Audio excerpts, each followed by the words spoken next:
Welcome to Minute Maid Park, where the Astros have lost Game 7 of the American League Championship Series 11-4, and now the Texas Rangers are celebrating on the field and heading to the World Series. Jason Bristol, former Major League scout Jeremy Booth, our KHO 11 baseball analyst.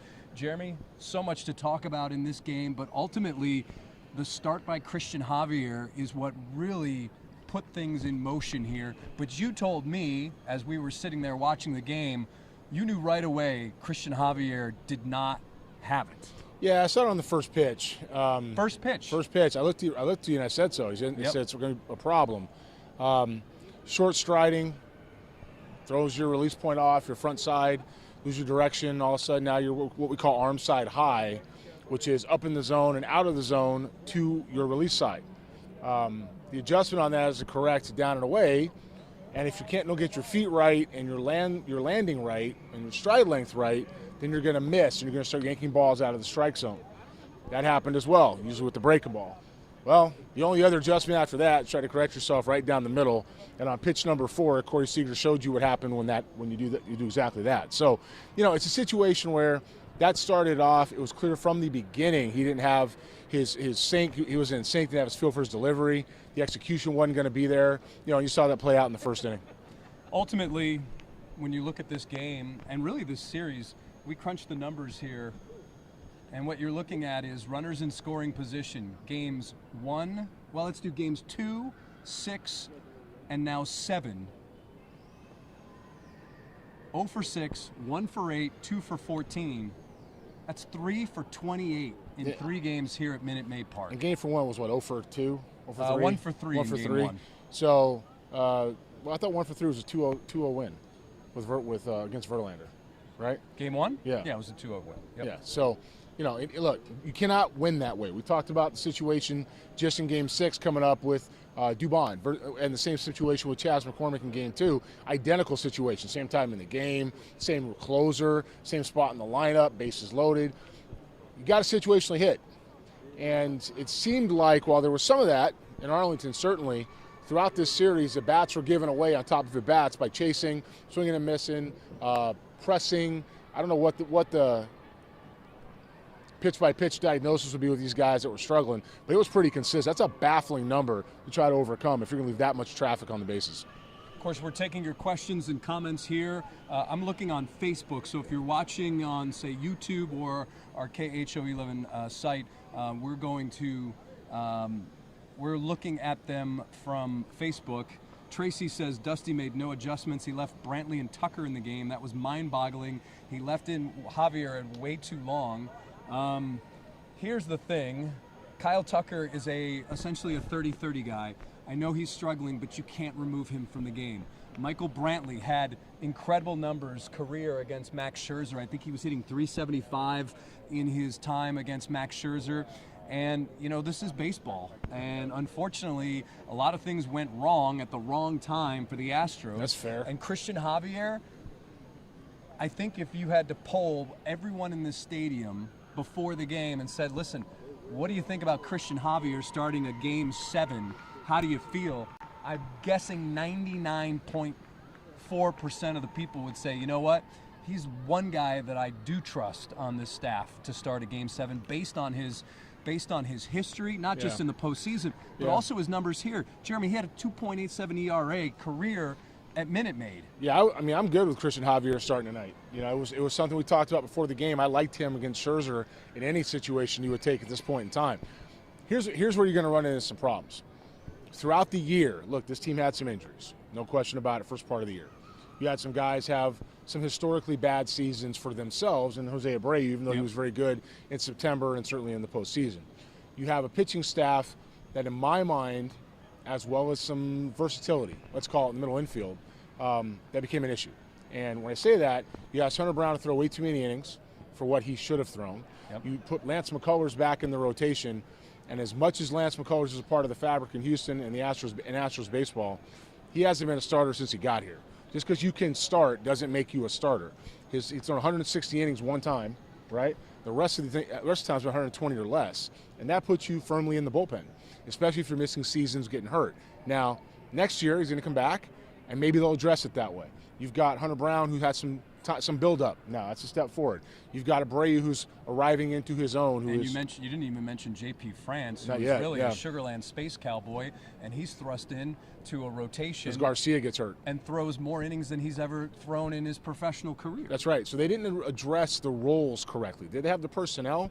Yeah. Is it the same year? Was 2023 the same year as 2022? No, we talked about this in February and in January. But when they go into what got them this season, they still, after all that, in my mind, 1 through 9, or I don't care what the score says, are a better team than the Texas Rangers. Texas Rangers were much better.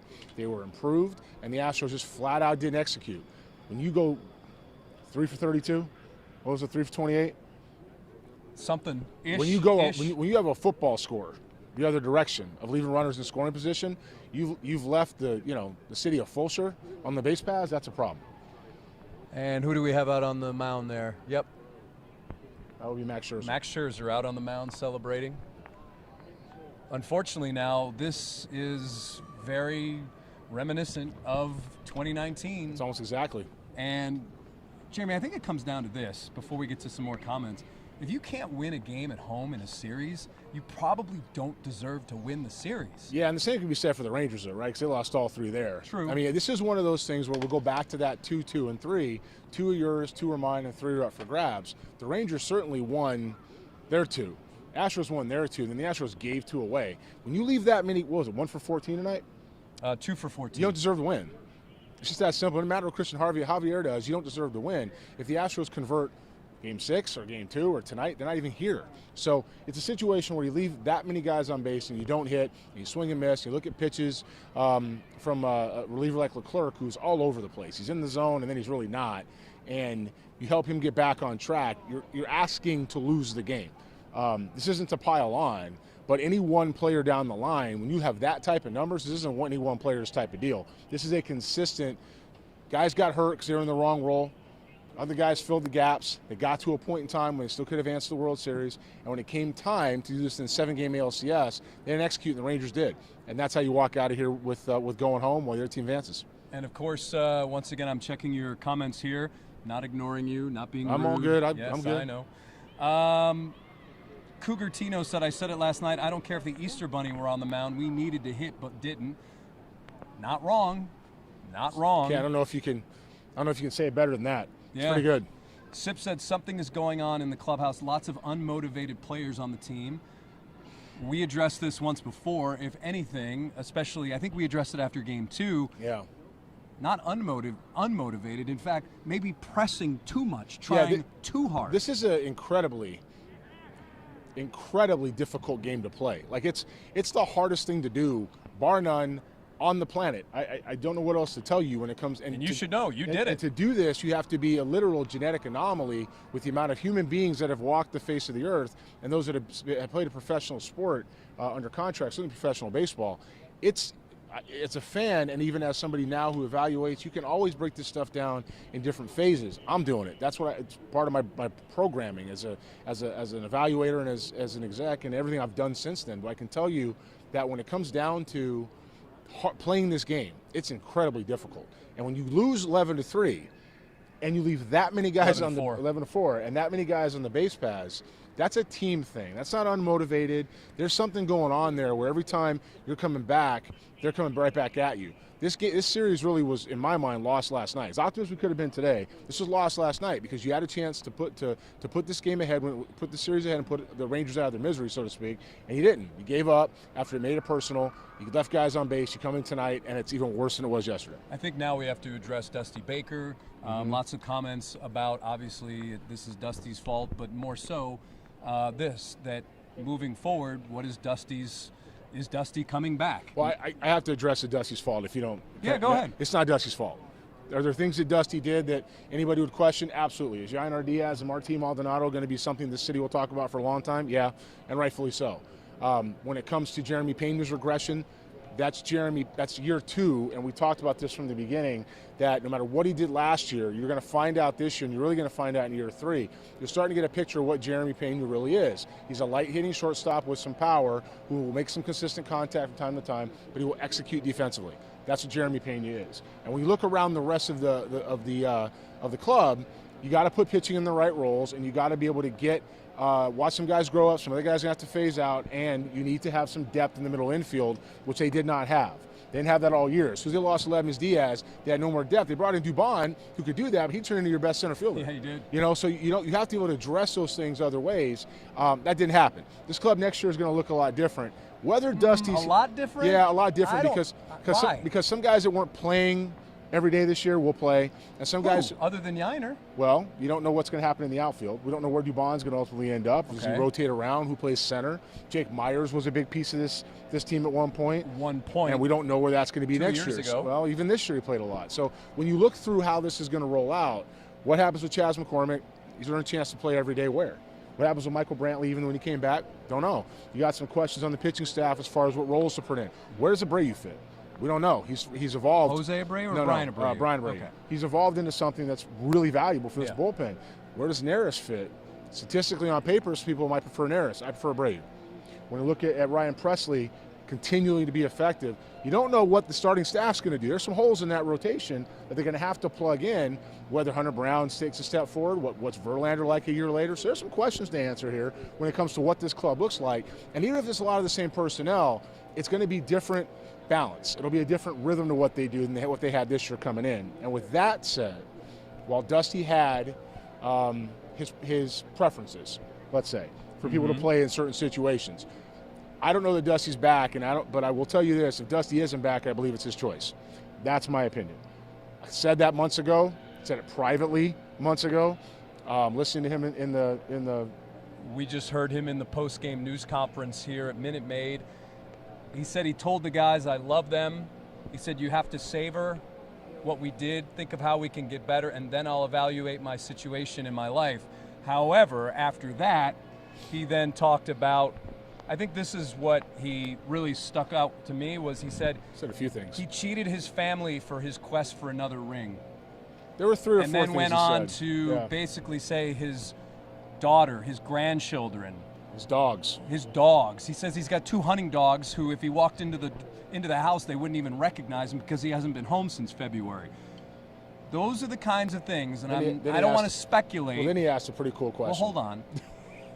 I don't think you can speculate, but I also think that those are kinds of things that someone says who really isn't sure.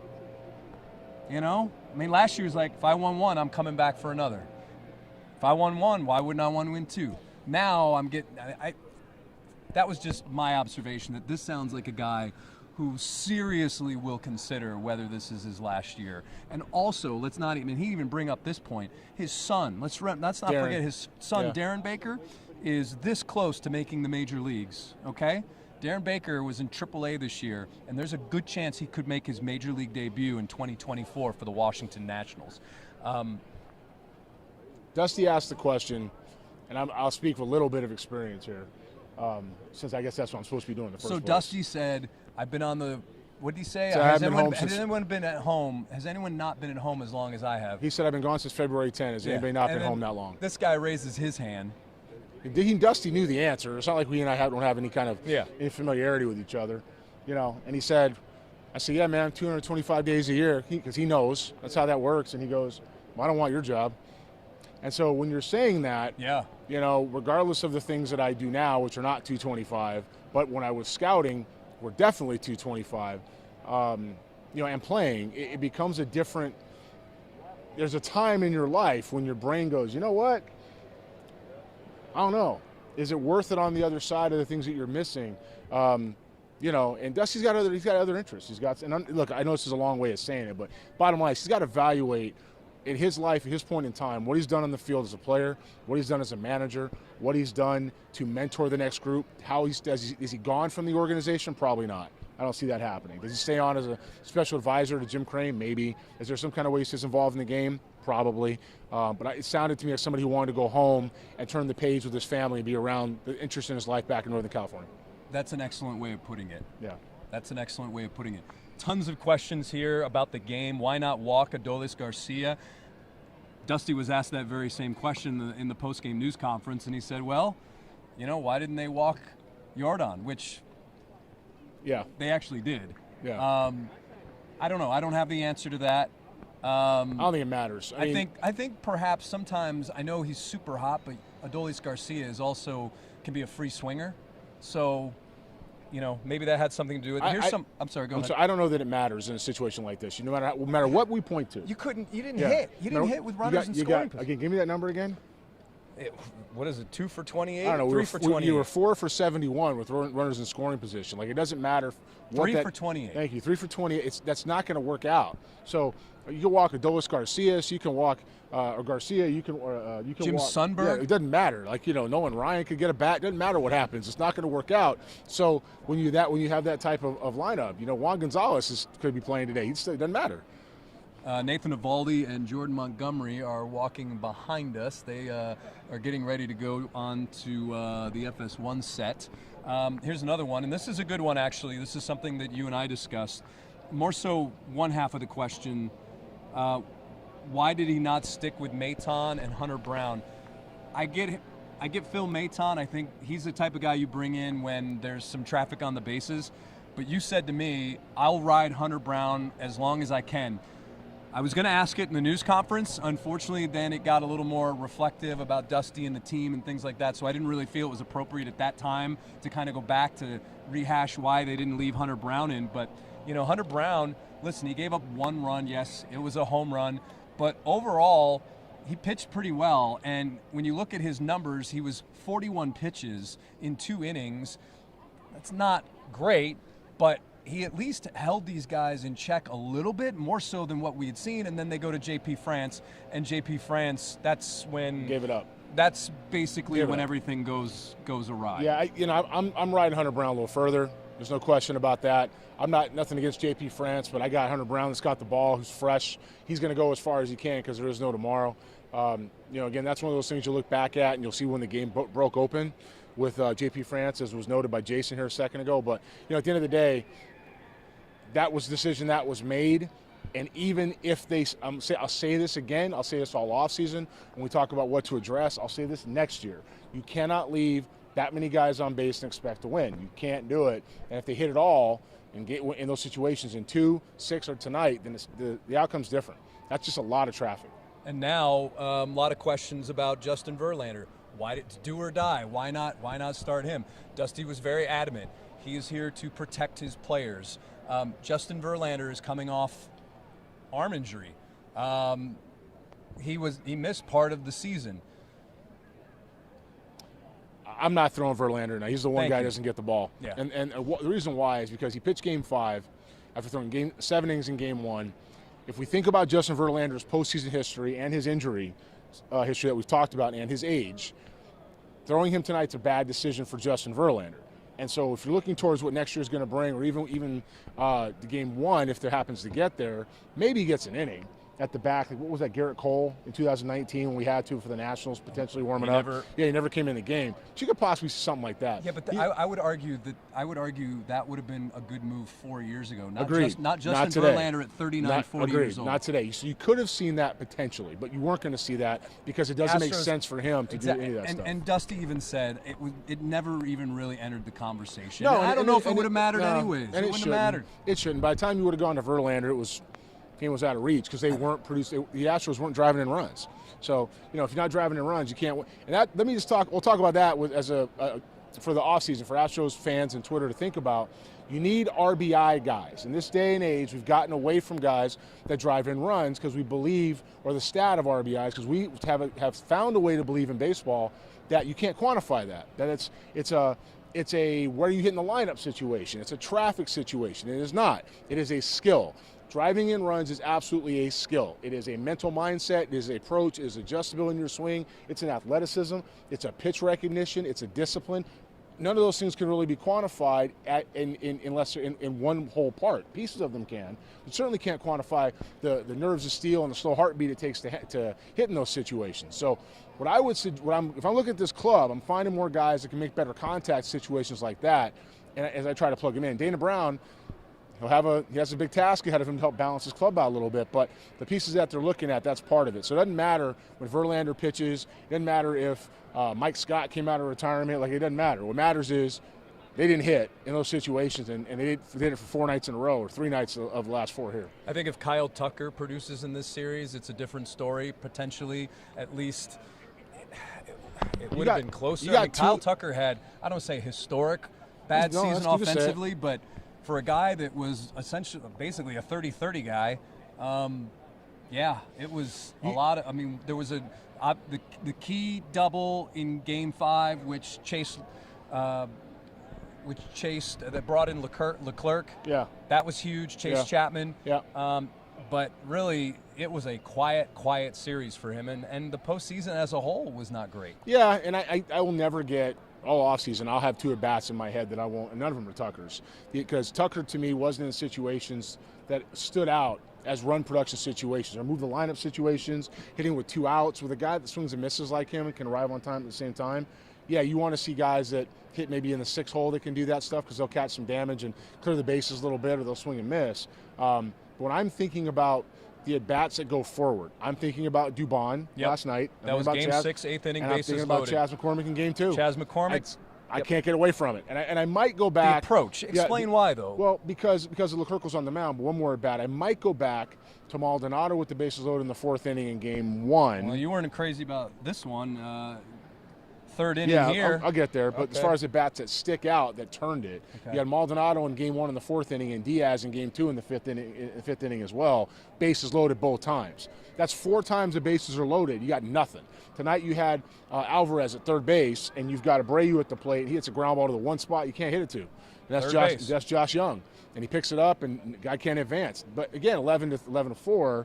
At the time that happens, they're down by 2, run scores, and momentum keeps moving. So when you talk about why these Astros did not make it out of the ALCS, I just gave you 6 at-bats where you left 14 runners on base out of the 28. That's a lot, and 4 of those were bases loaded bats. Melanie did not like my comment. She said that was a dumb comment when the Rangers didn't win at home. When I said that if you don't win a game at home and you have home field advantage, you don't deserve to win the series. Well, I don't know that it's a dumb comment, because the Rangers didn't deserve to win either. Well, that was her point. She said, well, the Rangers didn't win at home, so why is it? Because I think you have home field advantage. Like, that's... I'll qualify that, because the Rangers didn't deserve to win either. The Astros didn't hit with runners in scoring position. The Rangers did a better job with one guy hitting the ball at the ballpark. That's what happened. You have, 5 home runs and 15 RBIs? And the other team doesn't hit? So he's right. They don't deserve to win. The Rangers didn't deserve to win either. They just did a better job of executing in those situations with guys on base. They just looked so flat tonight. No enthusiasm, like they weren't even trying to win. Again, in reality, it's probably the opposite. I think they were flat because they saw those guys, again, if I can see it from center field on pitch 1, I promise you they can see it in the dugout. And Dusty referenced that. They knew right away in the first hitter something was off with Javier. You can see that immediately, and when you come out pumped up, ready to go, focused, trying to compete, and the pitching gets off with a walk and a base hit, whatever they had, right, where he comes out down 3-0. It was a walk and a home run. It was 2-0 like that. And then you have that. You're going to be deflated. And they was playing catch-up from the entire time. They never made it up. Maria says, Jason Bristol, you should be the Houston Astros manager for next year. Yeah, all right. If I did, I know where I'm going for a bench coach. I'm not doing it. What, I can't afford you? No, Probably you can, not. no, you I guess cannot. I can't. Yeah, Yeah. no, can't. Sorry. God, look at all this. Anyways, let's see. Missed that, to be fair, dude. That's going to be talking about the other. Joe Espada for coach next year. I mean, he'll be under consideration if Dusty leaves. If Dusty would have won tonight, he would not have said any of those things. Come on, man. No, of course not. Of course not. Of course he wouldn't. But I think Dusty's mind with what he said the reasons were had a lot to do with that. You don't get swayed on one night. Dusty didn't win it in 21 either, and he came back in 22. So again, another comment about it. There's reports that this is probably Dusty's last year. He would probably. Yeah. I mean, that's kind of, I think, yeah. It's been the feeling the whole time before the year Exactly. started, and he didn't do anything to dissuade that tonight. But you can always be you can always be emotional. We got a little guy here playing. I got to be honest with you. Like, I know it's a kid's game, right? Like, essentially, it becomes a kid's game, and it doesn't matter which side you root for. It is a kid's game. So No apologies necessary. None. Need better relief pitchers. Stanek, Montero need to go. Well, Stanek probably, I would guess, is gone.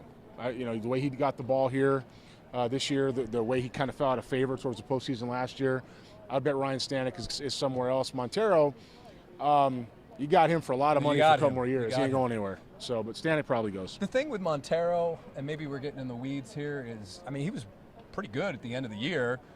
It just seems like things snowball really quickly with that guy. That's because relievers are volatile, Jason. That's right. Let's see. My question is, why couldn't the Astros win at home this season like they did last season? Again, that's the question that every single guy in that clubhouse has been asking themselves, and Dusty Baker in the manager's office. No one knows. No one knows. But I think throughout the year, there were a lot of distractions that happened here at Minute Maid Park when these guys came to go to work. They didn't have the same distractions on the road. I think sometimes you get into your head. It becomes a comfort zone, becomes a pressure. This game is so mental in what happens, and sometimes that's just a conditioning. It'll change next year. It won't be the same as it was this year, just like this year wasn't the same as it was last year. But I stood right over there on the dugout rail, and I watched this happen several times this year, where this entire dirt area, this entire warning track where we're standing right here, was packed with people, stanchioned off and packed with fans, people. yep. And guys would come out of the dugout, and they're trying to go to work. People, hey, come here, and it's like they're spending 10, 15 minutes talking to these guys, and they can't prepare to hit. And while they'll never say that, I think that wore on them a little bit. And I think when you saw that kind of clear out, they played better, but I think they just got into their head, and they were more comfortable on the road by the time it came around to having to play 4 games out of 7 here. All righty. Quickly, how do you think these Rangers will fare in the World Series, no matter which team they're facing? I'll be in the mountains. I'm sorry, what? I think they're playing with no fear, and they're playing aggressive. If I watch the other side, if the Phillies win, it's been interesting to see what happens there, because they kind of played the same way. Yeah. And then they've let things get away from them. The Diamondbacks are also playing fearless. So whatever happens in the next World Series, or in this coming World Series in a few days, it's going to be very aggressive. It's going to be very quick. It's going to be fast-paced. I think the Rangers got just as good a chance to win it. I'm actually going to pick them right now over the National League winner because of the momentum. Yeah, because the momentum and the way they're swinging the bats in clutch situations. If they get anything like they got out of Scherzer in the next round, they got 3 legitimate starters to go up against 2 in Philly and 2 in Arizona, and so we'll see what happens with that. All right, quickly, Maria says, could have all been solved if Jeremy wore his hoodie. Tell him, get him there. Get them there. I told you the hoodie and the jeans. I like that. Thank you. All righty. The suit looks good, though. No? Okay. Jason, you happy with the suit? Serge? Yeah, it's okay. It's okay. All right. Well, we thank all of you for watching us throughout the postseason. It is one of the most favorite things that we get to do, is to interact with you guys and take your questions and the back and forth. And there's not a better teammate to have than Jeremy Booth, because I'll put his knowledge of baseball in this game and its inner workings up against anybody. So, even when it upsets some people? Well, that's what we do. But yeah. You know what? We Can't keep it afford real. me now, though. Huh? Can't afford me now, though. Yeah, I can't. All right, everybody. That's going to wrap it up for this post-game. Should we do this, like these Facebook Lives? Can we get a poll at Facebook Lives all off-season when we do this? What do you think? Ask Sergio. I don't know if we can afford him. All right. If you guys like this stuff, let us know. We have a lot of fun with it. So if you guys like the Facebook Lives, let us know. We go into the off-season, some of these recaps. Maybe we'll figure out a way to do that. All right, everybody. That is the scene here from Minute Maid as the Texas Rangers advance to the World Series, winning the American League Championship Series 4-3. The Game 7 final, once again, is 11-4 for photojournalist Sergio Soto. KHO 11 baseball analyst Jeremy Booth. I'm Jason Bristol, signing off from Minute Maid, where once again your final score is Texas 11, Houston 4. The Rangers are heading to the World Series, and the Astros are heading to the offseason with a number of questions.